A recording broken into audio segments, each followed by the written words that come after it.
We now return to Reckoning of New York. Okay, Night Courier. Thought I knew every fixer with whom Reynard had tie-ins, given my role as the logistics gal of our coterie.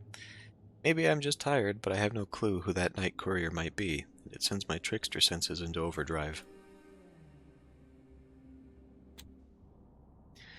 Usually, I'd fill the car with some kind of idle talk, whether I'm with friends or just by myself, but this time, just let the silence hang. Neither Pedrick nor Skylar seem keen on chatting, not even with classic Queen tracks playing, so the cative's perfectly serviceable car is almost uncomfortably quiet as we cruise through the night streets of New York City. I've got this strange sensation in my stomach, like I've eaten a chunk of ice. If Kindred could get indigestion, I'd blame it on my last mortal meal, but since that's not a thing, I guess this feeling must be anxiety. It's really not my usual vibe. Something about this whole situation makes the hairs on my neck stand right up. Feels like there's something terrifying waiting for me at our destination, just a few blocks away. But weirdly enough, my gut is telling me not to run from it. My gut is usually spot on. As we pull up to the meeting spot, the night courier stands out immediately, mostly because she's the only one around. Clad in dark leathers and sporting a helmet, she almost disappears into the night alongside her bike.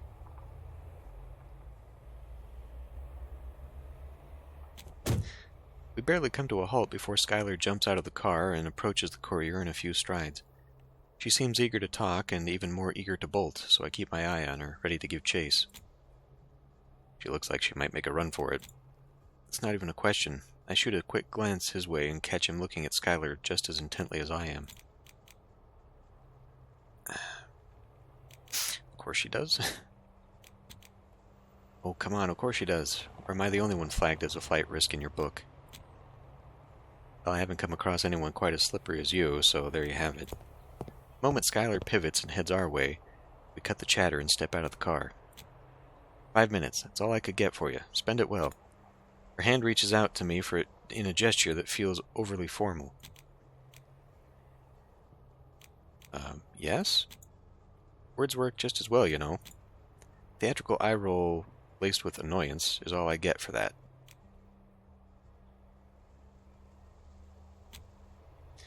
The key, you know, to your stash? I held up my end of the bargain. Yeah, I got it right here. I toss her the key, which she easily snags out of the air. Pleasure. With that, she's off into the night. Did we tell her where it was? Good luck. As she disappears, we casually approach the night courier. One look at Pedrick reveals a simmering impatience. I know he wants to take the lead, and honestly, while I'm not exactly thrilled to step aside, it seems like a pragmatic choice. Let's face it, negotiations with Skylar went less than stellar, even by my standards. But Pedrick hardly gets a word out before the courier cuts him off with a sharp, sour response. Shut the hell up, pretty boy. Didn't even say anything. Wait, I know the sound of that walking angst vortex. Cully? What did you get yourself into this time? She takes off her helmet and I'm floored, staring at a face I'd never thought I'd see again, outside of some vampire afterlife fantasy. Jess? Holy shit, is that actually you? Is this why you dragged my ass over here to star in this shitty high school reunion? As prickly as ever. I'm dying to give her a hug, but her thundercloud of a face screams, back the fuck off. I settle for an awkward pat on the shoulder. Here to introduce me. Jess's eyes nearly pop out of her head. Oh, piss off. Is this really why I'm out here? What? No, hell no. It's, let's just go one step at a time. Christ. Pedrick, meet Jessica Wainwright. Oh, this fucking music again. Hold on. Alright. Pedrick, meet Jessica Wainwright. I know you like it formal. She was part of our crew before she up and vanished like a ghost a year back or so. Speaking of which, we thought you were gone. For good, I mean. She seems thrown by that, but she swallows whatever rush of words is clawing at her throat. Oh, really? Well, that clears up the mystery of the silent phones. So you're playing it like that? I fucking warned you, you dick. Not like I can text beyond the grave. FYI, I left you guys a fucking note. This whole situation is surreal. The hell are you on about? Reynard said... of course, Reynard fucking Castle, turning shit into gospel. Her deceptively soft features harden. Why the hell are you poking around for him anyway? 'Cause I'm royally screwed? Let's summarize.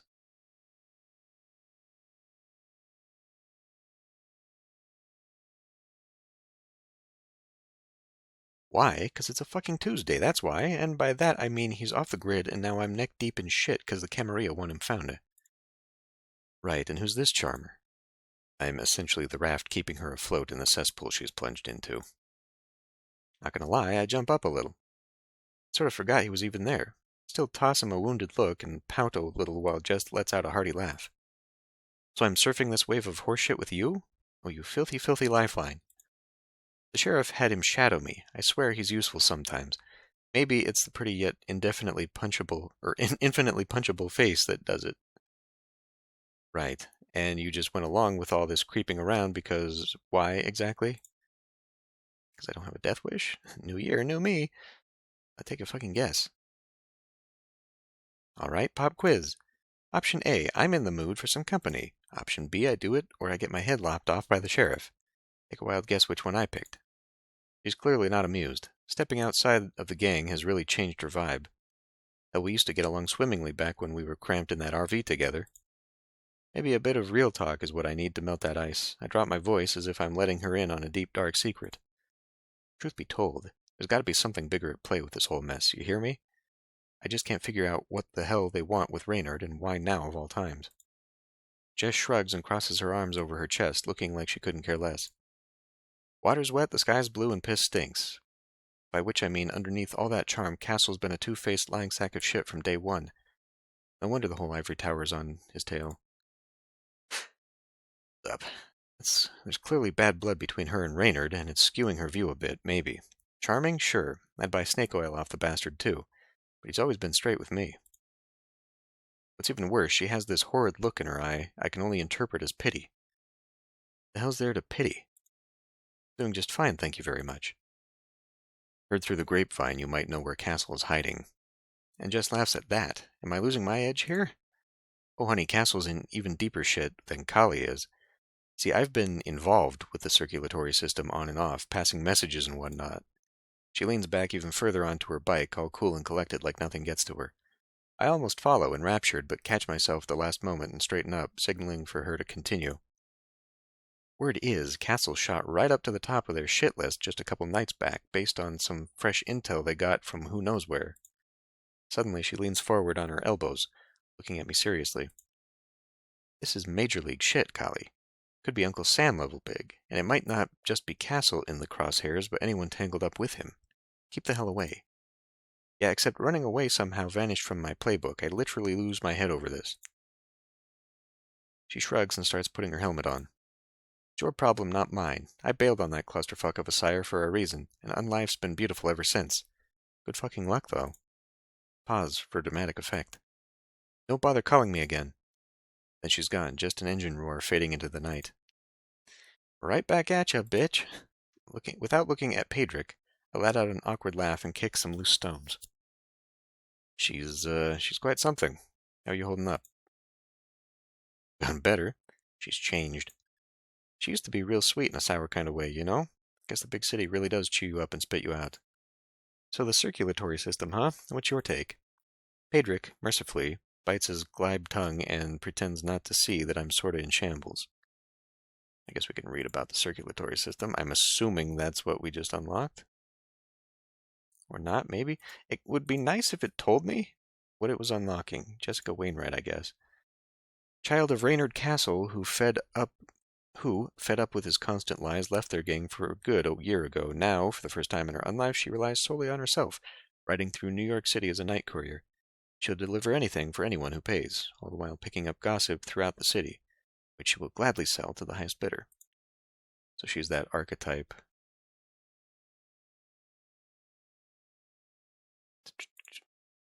It appears they're more eager to nab Reynard Castle than we anticipated, and they managed to acquire some incriminating intel. To be honest, things don't look too good for him. Great, and we're still no closer to finding him than we were last night, or whenever. There is also the matter of whether the circulatory system intends to hunt you as well, by virtue of being Reynard's accomplice. Oh, please, I'm hardly even a sidekick. He levels a blank stare at me, and I bark out a laugh, my spirits momentarily lifted. I rub my hands together briskly, suddenly feeling like mischief. Well, seeing as our Anarch lead didn't really pan out, guess we're hitting Sansaric next, or Sansaric next. He hesitates, idly twirling his ring. See, so again, illusion of choice. We're coming to this guy anyway. He hesitates, idly twirling his ring, more a tick than an actual need this time. It is indeed our backup lead, but only lead. Fine. At the moment, it is our only lead, but I have my reservations about Sansarique. Let's unpack this back at my haven. Besides, dawn is nearly upon us. He starts walking toward the car, then pauses when he sees I haven't moved. I tug at the fraying edge of my sleeve, smiling at him almost apologetically. Yeah, funny story, but I can't, literally. He sizes me up relentlessly. Kali, this isn't the moment for your antics. We need to move, and quickly. Thing is, your haven isn't safe for me anymore. What are you... It's just a thing with my clan. If I crash in the same spot more than once a week, might as well sweep me up at sundown, like with a broom. Well, according to the role-playing wiki, you only take some damage. It doesn't outright kill you, but I guess in the universe it's a little more severe. He looks at me piercingly, searching for deceit, which, for once, isn't there. His fingers dance on his hand, spinning the ring furiously. Finally, they come to a stop. Yeah, I get it. I'm not messing around. Oh, you do? A hint of mirth sparkles in his gaze, though his expression remains stoic. Let's rendezvous at my place tomorrow night. I've got a private eye in mind who might have an idea where to find Sansarique. P.I., you're not talking about D'Angelo, are you? He arches an eyebrow, a flicker of surprise on his face. Already acquainted, I see. He's probably the only vampire P.I. in the city, to be honest. Everyone probably knows him. He shows up in every game. More like disappointed. The leper's a good guy, but a dead end. Grilled him about Reynard and got zilch. He even implied it was somehow my fault Reynard's vanished off the face of the earth. Well, Castle's practically a ghost. Sansarique, on the other hand, is not exactly hiding. D'Angelo should know a thing or two about him. Fair, but he's a slippery little eel. We might need leverage to keep him talking, or get him talking. A shade of a smile crosses his face. Leave that to me. He'll talk. He turns around and climbs behind the perfectly serviceable wheel. Tomorrow dusk, my haven. Don't let me down. I give him a playful salute, waving as he pulls away. Look at that. Night's bleeding into day already. I really need to get a move on. There's a damp little cellar that I've been eyeing for a crash pad. It's not exactly the Ritz, but I've done my homework. It's secure enough for a quick sleepover. Time's ticking, but with any luck, I'll snag some prey en route. It's not good to sleep on an empty stomach, after all. Okay, now we're doing it. So is that what this is? Feeding opportunity. I guess we must take that. The night courier was none other than Jess, a runaway from my coterie. She, in a few harsh words, she warned me about Reynard's shady shit, which had got him on the circulatory system's hit list. I mean, I guess we have to take this now. So I don't really understand what the purpose of the gambling incident was before, other than possibly getting myself in trouble. It's not like I gained a benefit. It didn't lower anything for me. Weird. Anyway, feeding opportunity, a dance floor drenched in darkness, the beat dropping like it's on fire, warm bodies pressed tight, buzzed high, and full of precious blood. This club is the prime spot to sink my teeth into. The moment I step into the club, I know it's an excellent place to hunt. Crowded with mortals, blackout drunk and high out of their minds, swaying, jumping. Aren't they supposed to not try and... Isn't it bad if they drink from people with drugs in their system? And high out of their minds, swaying, jumping, and writhing on the dance floor like there's no tomorrow. Only tonight, only now, only ecstasy. I'm going to quench that awful clawing thirst in no time. Let's see, what do we have here? Scour the dance floor, look at the wallflowers, head to the bathroom. Well, the bathroom, they're probably doing drugs. The wallflowers, maybe? These are probably the people. There's too many people on the dance floor. As I said, the bathroom's probably full of drugs. Let's look at the wallflowers. You'd think prowling for blood would be easier on the dance floor, but I know better. I was literally born at a rave, twice, and spent both those lives dancing the nights away at clubs and bars. I know my way around like nobody else. Sure, some of the people leaning against the walls are there for a reason, to take a break, to have a drag, find victims of their own. But some of them would like to be a part of the crowd. It's just their inhibitions stopping them from stepping in. I'm here to help them break free, or I'm here to help them break those barriers. There's a guy sitting with his back against the wall, head in hands, hugging his knees, frozen, paralyzed, clearly on a bad trip. Probably don't want to drink from him then. Somebody should haul him out and help him get sober. That somebody isn't me. I can already sense the jazzed up blood and the accelerated heartbeat right beneath the skin. Tonight, I'm not in the mood for Molly. How about the teen twitching rhythmically in the corner, clearly too young to even be in the club? Should I teach them the dangers of the night before it's too late? Not too much effort. What if they imprint on me like some duckling? Besides, I've already decided on my target. There's a girl standing by the restrooms in sensible jeans and a tie-dye t-shirt. She has a flustered smile on her face and a beer can in her hand. Bet she poured it out and filled it with water so none of her friends, long lost to the dancing crowd, felt uncomfortable around her. Her I can teach. I approach her straight on, a wide, inviting smile on my lips, and watch her shuffle her feet nervously. When I'm just inches away, she opens her mouth to say something, but instead, I cover her lips with my own. I don't hear the surprised sound she makes, but I can feel it, the vibration in her throat under my palm. Again, we don't want to do that. Lead her outside. I skillfully take her by the hand and tug her outside into a deserted alley with nothing but dumpsters. There I crowd her, a blushing mess, against a wall and kiss her again, knocking down her defenses like dominoes. Time to feed? She doesn't protest when I move my lips onto her neck and nibble on it. But she sure minds when I bare my fangs and take a bite. I don't drain her completely, of course, even though the amount I drink is not nearly enough to completely satisfy me. Honestly, it never is. I let go after a few sips and lower her gently onto the ground. I wonder, actually... Hold on a minute. Yep, music is too goddamn loud. It really upsets me, actually, that... Whoa, whoa, whoa, whoa, whoa, whoa, hey now. Hey. Why does that turn on? What the fuck? It must be something with my pause and unpause keys for my recording software. It must trigger that. Anyway, yeah, the club is loud, so we won't be turning on the music for this. It upsets me, though, that the sound doesn't work. The volume controls in-game don't work. I don't have any idea why. I let go after a few sips and lower her gently onto the ground. She looks at me, dazed, and struggles to get up, but I put a firm hand on her shoulder, keeping her down. She'll need a minute or two before her head stops spinning. So I just pat her gently on the cheek, ruffle her hair, and disappear into the night like I was never there. For the moment, I am almost sated. Okay, well that went down. So is it only 2 then? It's not like a full circle of 3? To be the case. Anyway, last resort, main quest. If you're a Ravnos, home is just a dead memory. You've only got a bunch of hideouts, some better than others, each offering a day's worth of safety, and one of them is close by, just waiting for me to hunker down and collect my thoughts. But D'Angelo's haven qualifies as a hovel, then this temporary shelter of mine is a full-on catastrophe, so utterly dismal it could force Tommy Wiseau to shed a genuine tear. Mold is practically redecorating the ceiling. Let's not start on the bed, a suspiciously damp mattress that leaks some extra sus fluid onto the floor with each squeeze. Ew. Home sweet fucking home. But hey, at least it's secure. There's 0 chance of sunlight sneaking in here. Maybe because the resident microbes have evolved enough to shut out anything that threatens their germy utopia. I sprawl out on the lumpy mattress and sulk over my dead Walkman, cursing myself for not getting spare batteries. When Raynard pulled that thing out, I legit thought he was going to wiretap me. But, turns out, he was just giving me a piece of his past, a little gift from the better times or whatever.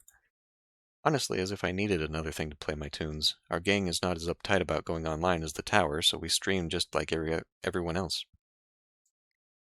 But I kind of got hooked, especially with the mountain of old cassettes crammed into our glove box.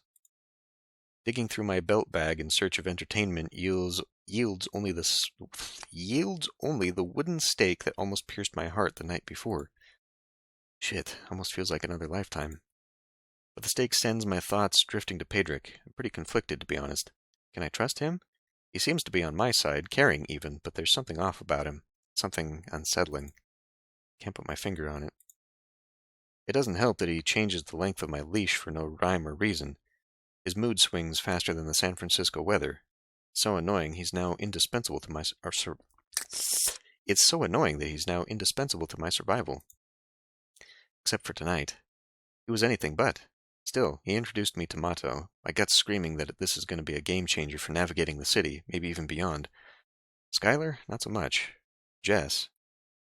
Yeah, I'll hold off on poking at that sore spot for a bit longer, at least until after I shake off the dark sleep that's clawing at me, eager, suffocating, steadily pulling me into the abyss. Meanwhile,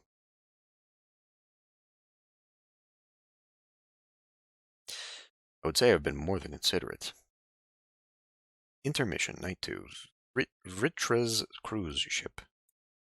She responds with silence and that unnerving, calm, icy stare that could easily drive one to the brink of madness. It's a weapon she's honed to perfection. I thought I'd be used to it by now, but it slices through me as viciously as the very first time. How long's it been now? 5, 6 months? Half a year trapped in this endless spin of justifications, half-truths, and unfulfilled promises constantly veered off course? Despite her alleged interest in my unique condition, despite our shared thirst for answers, despite the growing urgency, the resolution to my dilemma always hovers just beyond my grasp. Still, she is the first kindred to make me believe she could truly grant me reprieve. I've been holding up my end of the bargain. Not once have I raised objections, not once have I strayed from our agreement. But I'm not one of your puppets, Fritra. I thought I made my stance unequivocally clear. That you did. This cannot go on. You need to deliver on your promises, or I'm walking away. She cracks a smile, as stunning as it is rare, like a dragon flashing its fangs. It suits her, given her true nature. All in due time, dear. All in due time. So, like the World of Darkness universe, I've talked about this in the previous series, has more than just vampires and werewolves. But I don't think... Dragons? Dragonborn? Like, that's from Exalted, isn't it? Is that within the World of Darkness thing? I know there's like the Ascended. Anyway. End. Journal entry added. Let's find out. Is she in here? She is not in here. Again, Caleb is unchecked. What the...